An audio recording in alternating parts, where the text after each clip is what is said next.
दोस्तों नमस्कार, मेरा नाम है अनूप आकाश वर्मा और आप देख रहे हैं द रिपोर्टर हिंदी। उत्तर प्रदेश विधानसभा चुनाव 2027 की तैयारियों के बीच बीजेपी ने अपने प्रदेश संगठन में बड़ा बदलाव करते हुए समाजवादी पार्टी से निष्कासित विधायक पूजा पाल को प्रदेश उपाध्यक्ष की जिम्मेदारी देकर स्पष्ट राजनीतिक संदेश दिया है। ये नियुक्ति केवल एक संगठनात्मक फैसला नहीं, बल्कि पूर्वांचल और प्रयागराज कौशाम्बी क्षेत्र के सामाजिक और राजनीतिक समीकरणों को ध्यान में रखकर उठाया गया कदम मानी जा रही है। बीजेपी ने 25 जून को घोषित अपनी नई प्रदेश कार्यकारिणी में पूजा पाल को उपाध्यक्ष बनाया। ये फैसला ऐसे समय पर आया है जब पार्टी 2024 लोकसभा चुनाव में उत्तर प्रदेश में हुए नुकसान की भरपाई करते हुए 2027 विधानसभा चुनाव की रणनीति तैयार कर रही है। राजनीतिक विश्लेषकों की नजर में ये नियुक्ति समाजवादी पार्टी के पीडीए पिछड़ा दलित अल्पसंख्यक अभियान का जवाब देने और दलित समाज विशेषकर पाल समुदाय में अपनी पकड़ मजबूत करने की कोशिश के रूप में देखा जा रहा है। पूजा पाल का राजनीतिक सफर संघर्ष और विवाद दोनों से जुड़ा रहा है। वो प्रयागराज की पश्चिम विधानसभा सीट से कई बार विधायक रहे दिवंगत बीएसपी नेता राजू पाल की पत्नी है। साल 2005 में राजू पाल की दिन दहाड़े हत्या के बाद ये मामला पूरे प्रदेश की राजनीति में चर्चा का विषय बना था।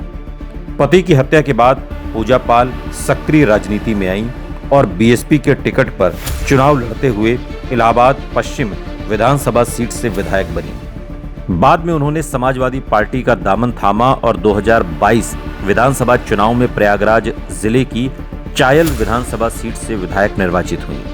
चायल सीट सामाजिक दृष्टि से बेहद महत्वपूर्ण मानी जाती है, जहां अनुसूचित जाति, पिछड़ा वर्ग और अन्य समुदायों का मिला-जुला प्रभाव है। इस क्षेत्र में व्यक्तिगत संपर्क और स्थानीय नेतृत्व की भूमिका काफी अहम रहती है।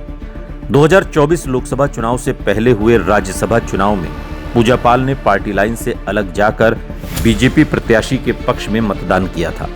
इसके बाद विधानसभा के भीतर भी उन्होंने कई अवसरों पर मुख्यमंत्री योगी आदित्यनाथ सरकार की खुलकर सराहना की। लगभग 1.5 वर्ष तक समाजवादी पार्टी और पूजा पाल के बीच दूरी बनी रही और अंततः अगस्त 2025 में अखिलेश यादव ने उन्हें पार्टी से निष्कासित कर दिया।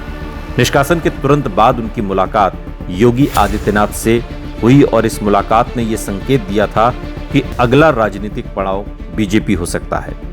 अब उन्हें सीधे प्रदेश उपाध्यक्ष जैसी महत्वपूर्ण जिम्मेदारी देकर बीजेपी ने उस अटकल पर मुहर लगा दी है। बीजेपी ने पूजा पाल को केवल इसलिए जिम्मेदारी नहीं दी कि वो विपक्ष से आई हैं, बल्कि इसके पीछे कई राजनीतिक संदेश छिपे हैं।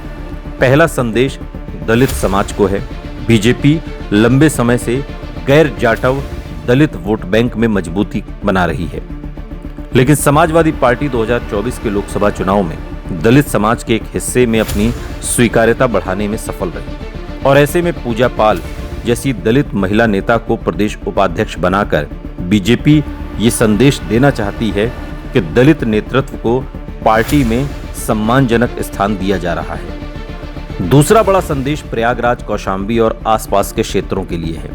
इलाहाबाद सिराथू, मंझनपुर, फूलपुर, इलाहाबाद पश्चिम, इलाहाबाद दक्षिण और प्रतापगढ़ से सटे क्षेत्रों में पूजा पाल की व्यक्तिगत पहचान है। हालांकि ये कहना उचित नहीं होगा कि उनका प्रभाव पूरे पूर्वांचल में व्यापक है, लेकिन प्रयागराज मंडल और कौशाम्बी क्षेत्र में उनकी राजनीतिक पहचान मजबूत मानी जाती है। विशेषकर दलित मतदाताओं और महिला कार्यकर्ताओं के बीच उनकी अलग पहचान है। बीजेपी इसी स्थानीय प्रभाव को संगठनात्मक शक्ति में बदलने का प्रयास कर रही है। तीसरा संदेश महिला मतदाताओं के लिए है। बीजेपी ने अपनी नई प्रदेश टीम में कई महिला नेताओं को महत्वपूर्ण जिम्मेदारियां दी हैं। पूजा पाल की नियुक्ति इसी रणनीति का हिस्सा मानी जा रही है। बीजेपी का मानना है कि महिला नेतृत्व को आगे लाकर वो महिला मतदाताओं के बीच अपनी स्वीकार्यता और मजबूत कर सकती है। अब सवाल ये है कि पूजा पाल की वास्तविक राजनीतिक हैसियत क्या है। यदि चुनावी दृष्टि से मूल्यांकन किया जाए तो वो प्रदेशव्यापी जनाधार वाली नेता नहीं है। उनका प्रभाव मुख्य रूप से प्रयागराज और कौशाम्बी के कुछ इलाकों तक सीमित माना जाता है, लेकिन उत्तर प्रदेश की राजनीति में कई बार ऐसे स्थानीय प्रभाव वाले नेताओं का महत्व बहुत बढ़ जाता है, क्योंकि वो विशिष्ट सामाजिक समूहों और क्षेत्रीय समीकरणों को प्रभावित करते हैं। बीजेपी ने संभवतः इसी कारण उन्हें संगठन में स्थान दिया है। समाजवादी पार्टी के लिए कितना नुकसान है, ये भी एक बड़ा प्रश्न है। इसका उत्तर भी संतुलित तरीके से समझना होगा। संगठनात्मक स्तर पर समाजवादी पार्टी को बड़ा झटका इसलिए नहीं लगेगा क्योंकि पूजा पाल पहले ही पार्टी से निष्कासित हो चुकी थी और पिछले लगभग 1.5 वर्ष से सक्रिय रूप से पार्टी लाइन पर नहीं थी। लेकिन राजनीतिक संदेश के स्तर पर बीजेपी को लाभ मिल सकता है। बीजेपी ये प्रचार कर सकती है कि समाजवादी पार्टी के निर्वाचित विधायक भी उसके नेतृत्व और सरकार से प्रभावित होकर बीजेपी के साथ आ रहे हैं। इससे मनोवैज्ञानिक बढ़त बनाने की कोशिश की जाएगी। 2027 यूपी विधानसभा चुनाव के संदर्भ में पूजा पाल की भूमिका चुनाव लड़ने से अधिक संगठन को मजबूत करने की हो सकती है। प्रदेश उपाध्यक्ष के रूप में उन्हें दलित समाज, महिला कार्यकर्ताओं और प्रयागराज कौशाम्बी क्षेत्र में संगठन विस्तार का दायित्व मिल सकता है। यदि बीजेपी उन्हें चायल या आसपास के क्षेत्र में चुनाव लड़ाती है तो वो स्थानीय स्तर पर मजबूत उम्मीदवार साबित हो सकती है, लेकिन उनकी भूमिका केवल एक विधानसभा सीट तक सीमित नहीं रहने वाली। बीजेपी की नई प्रदेश टीम का विश्लेषण करें तो पूजा पाल की नियुक्ति अकेला फैसला नहीं है। पार्टी ने एक साथ कई दलित, पिछड़े और अति पिछड़े वर्ग के नेताओं को महत्वपूर्ण जिम्मेदारियां दी हैं। इससे स्पष्ट संकेत मिलता है कि बीजेपी 2027 के चुनाव में सामाजिक प्रतिनिधित्व को बड़ा मुद्दा बनाना चाहती है। समाजवादी पार्टी का पीडीए अभियान जिस सामाजिक आधार पर खड़ा है, बीजेपी उसी सामाजिक आधार में सेंध लगाने की रणनीति पर काम कर रही है। पूजा पाल की नियुक्ति का एक प्रतीकात्मक महत्व भी है। राजूपाल हत्याकांड वर्षों तक उत्तर प्रदेश की राजनीति का बड़ा मुद्दा रहा।